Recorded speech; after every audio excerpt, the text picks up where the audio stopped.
Hello YouTube, Joshua Hunting from FutureMorphs with a Mimosa clutch. That's why I'm wearing this t-shirt.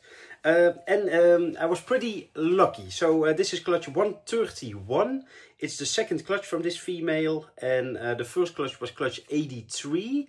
So in clutch 83 I was complaining that I did not hit any lavender. So the female is a red factor ghost, had amelanistic diffused, possible had lavender. 50%. And she basically, I had, I don't know, what was it, 14 babies, 16 babies, something, and no lavenders, because the male is a head lavender. So I thought, damn it, she's proven not head lavender. Well, now it's the second clutch, and I used the same male and his brother. So we had a Mimosa Hypo Tessera and a Mimosa Hypo Ultramel. The pictures were in the beginning, that's why I put two pictures in there, because I got some Ultramel Enery baby, so I know that Ultramel is the father, because the other one is had amelanistic. But I also got Tesseras, so that's why I also know that, yeah, both males have babies, have offspring in this clutch.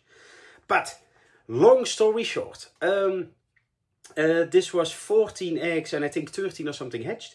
Oh no, 14 hatched, but one unfortunately was a kinked lavender, and two good lavenders. So the female did prove out head lavender, but in the first clutch, well, I remember in the video saying something like, well, I have a lot of snow, so maybe they are snow pals or something.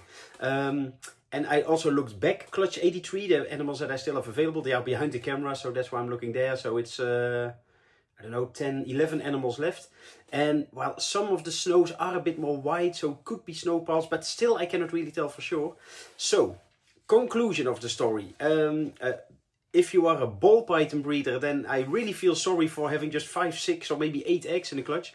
Because yeah, even with head to head, you should have 1 in 4 babies. That should be a lavender in this case. And yeah, I needed almost 30 animals or 30 eggs to actually prove out the female was head lavender. So eventually I was lucky. So I have a red factor ghost female that is head amelanistic lavender diffused. So that's a good thing. The other good thing is I have 1.1 Mimosa red factor lavenders that I will both keep, so I will put them on Facebook. My picture taking skills are horrible, but well, I try to get the colors on there. They are really nice. They are, to be honest, way nicer than some of the snow and ghost babies. So I think that just Mimosa and red factor really work well with lavender for some reason. And what I also proved out, what I also did not know in the first clutch, but I also have a hypo diffused and a hypo tessera diffused. So because of one is tessera, I know that tessera is the dad. So my male Mimosa hypo tessera had Enery lavender, blah blah blah, also proved out had diffused. Well, I did know, but his mom is just a 50% possible head. That's still not proven out. So by doing this pairing, I proved out that the male is head diffused. I did not know. Also, clutch 83 had no diffused at all. So that was a surprise for me. And then I looked back his lineage, and his mom is a 50%. So his mom proved out a 100% head now. Without testing the grandma, basically, I still proved out that she's head diffused. I know that the male is head diffused. So I also know now that the brother, so the Hypo Ultramel, is a 50% possible head diffused, which I also did not know before. This is all theoretical crap, and I can understand that after 3.5 minutes or something you are thinking like, Joshua, just show the baby. So okay, here I will just show the babies. So yeah, I know sometimes I rattle a lot, but I always want to explain my thought processes and stuff. But yeah, if you don't see the snakes in front of you, then it might be difficult to follow. So my apologies. This is the first one, a female Hypo Tessera. And again, that's better. I still sort of have to get used to the new iPhone filming thingies. But, well, here we got Hypo Diffused. It's a male. Well, and you can see by the head, obviously, that he is diffused. The sides are also pretty diffused. Well, not pretty, they are just diffused, but also the belly. So it's an unmistakable diffused. So yeah, first clutch, no diffused. First clutch, no lavenders. And now I have both. So yeah, it's a good thing to keep breeding basically until you are sure. This one I had to pick up because he was hidden. But this is also a male Hypo Diffused Tessera. And I also always say to people like, yeah, don't sell your adults until the babies have hatched. Because if I would have sold the adults and thought, there's no lavender or no diffused or whatever, yeah, then I would never find out. Or I did find out with this clutch, but I could not reproduce it. So this is a male ghost Tessera, which in theory all could be hypo moonstones, but I don't think, well, there's one that is a bit brighter. I will show you later. This is female 1.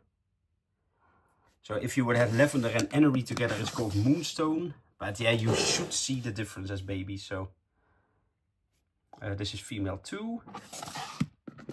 This is female 3. And just like with clutch 83, I said like, yeah, they are not the most amazing color-wise. Although clutch 83 is coloring up pretty nicely. So they are 2 months old now, approximately, of course. So they are becoming more pink. But yeah, as babies, these are not the greatest. Well, yeah, this is the strange looking one. But yeah, I was thinking, well, it could be, it's a male, by the way. It's definitely a ghost and Tessera. And then I thought, well, it could be a diffused. So the sides are a bit busy.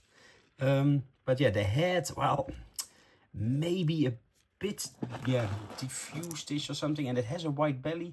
But yeah, the sides are not totally typical diffused. So not sure what's going on with him, but yeah, diffused with a question mark or so.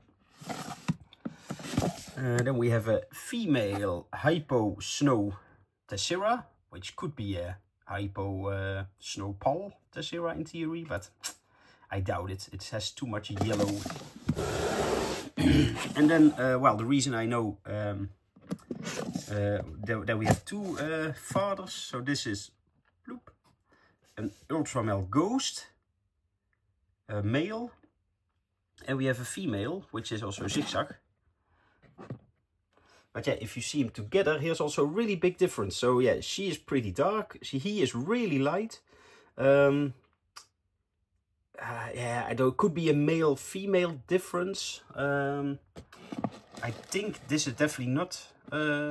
Yeah, lavender involved. So yeah, this could maybe. I'm just thinking out loud, of course, but yeah, it could be that he is hom lavender.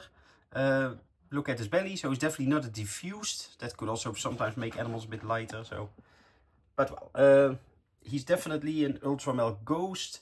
Not the most colorful one, but yeah, compared to the female, definitely the cool one. But well, the 1.1 lavenders, they are not here, they're in the Hofbeck rack, haha. So yeah, check Facebook out if you want to see those pictures. So I will post them individually and as the entire clutch. And I will put these on the morph list now. So good luck viewing them all.